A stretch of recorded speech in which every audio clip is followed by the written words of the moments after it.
এই মুরগিটি হলো একজন আর্মি অফিসার। সে খামারের ভিতরে ঢুকলেই অন্য একটি মুরগি দেখা মাত্রই খামারের ভিতরে থাকা যত মুরগি আছে সবগুলোকে ডেকে তার সামনে নিয়ে আসে এবং সবগুলো মুরগি মিলে বলতে থাকে আমরা সবাই আর্মি হব।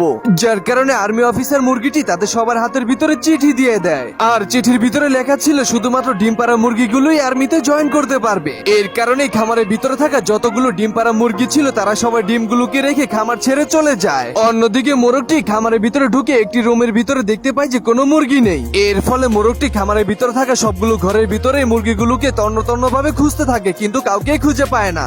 এরপরে সে একটি চিঠি পায়। তখন চিঠি পড়ে সে বুঝতে পারে যে সবাই তাকে ছেড়ে চলে গিয়েছে, যার কারণে মোরগটি প্রচন্ড পরিমাণে রেগে যায়। অন্যদিকে মুরগিগুলো তারা আর্মি ট্রেনিং দিতে থাকে। তখনই মোরগটি কয়েকটা ডিম নিয়ে তাদেরকে ইমোশনাল করার চেষ্টা করে, কিন্তু সে ব্যর্থ হয়ে যায়। এর ফলে সে ডিমগুলোকে ঠেলা মেরে ফেলে দিলেই ডিমগুলো গাছের সাথে ধাক্কা খেয়ে নিচে পড়ে যায়। মোরগটি মুরগিগুলোকে জোরে জোরে বোঝানোর চেষ্টা করে, কিন্তু তখনই পড়ে যাওয়া ডিমগুলোর ভিতর থেকে 4টি বাচ্চা বের হয়ে আসে এবং মোরগটি 4টি বাচ্চাকে অনেক জোরাজোরি করে ধরে সেখান থেকে খামারের ভিতরে নিয়ে আসে। কিন্তু এর কিছুক্ষণ পরেই খামারের ভিতরে থাকা যতগুলো ডিম ছিল সবগুলোর ভিতর থেকে বাচ্চা ফুটে যায়, আর সেই বাচ্চাগুলোকে সামলাতে সামলাতে মোরগটা বিরক্ত হয়ে বাইরে চলে আসে। এরপরও বাচ্চাগুলো বাইরে এসে আবার মোরগটাকে জ্বালাতে থাকে, যার কারণে মোরগটা বিরক্ত হয়ে সেখান থেকে দেওয়ালের কাছে যেয়ে নিজের মাথা নিজেই বাড়ি দিতে থাকে। কিন্তু মোরগটা জানতো না যে তার সামনে আরো বিপদ রয়েছে। তখনই অনেকগুলো বিড়াল চলে আসে তার খামারের ভিতরে হামলা করার জন্য।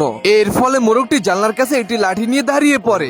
যখনই বিড়ালগুলো জানলা দিয়ে ঢোকার চেষ্টা করে তখনই মোরগটি লাঠি দিয়ে একটি বাড়ি মারে, আর সে বাহিরে এসে সবগুলো বিড়ালকে ধরে মারতে শুরু করে। তখনই একটি বিড়াল এসে মোরগটির মাথার ভিতরে পাঁচ মারলে মোরগটি ভয় পেয়ে সেখান থেকে দৌড় দিয়ে তার খামারের ভিতরে ঢুকে যায়, আর সবগুলো বিড়ালই তার ঘরটাকে উঁচু করে নেয়। অন্যদিকে সবগুলো আর্মি তার বিপদের কথা শুনেই তার গাড়ি নিয়ে চলে আসতে থাকে। এরপরে বিড়ালগুলো ঘরটাকে নিয়ে পালিয়ে যেতে ধরলেই আর্মি মুরগি সামনে পড়ে যায়। তখনই ঘরটা রেখে তারা সেখান থেকে পালিয়ে যেতে থাকে এবং মুরগিগুলো বিড়ালগুলোকে গুলি করতে করতে একটি গাছের ভিতরে ঢুকিয়ে ফেলে, আর তারা গাছটাকে গাড়ি দিয়ে ধাক্কা মেরে সেখান থেকে অনেক দূরে পাঠিয়ে দেয়। তখন তারা আবার খামারের সামনে দিয়ে গেলে মোরগটা ঘর থেকে বের হয়ে তাদের সবাইকে জোরে জোরে ধন্যবাদ জানায়। তো বন্ধুরা, আর্মিদেরকে কে কে ভালোবাসেন তা কমেন্ট করে জানিয়ে দিন।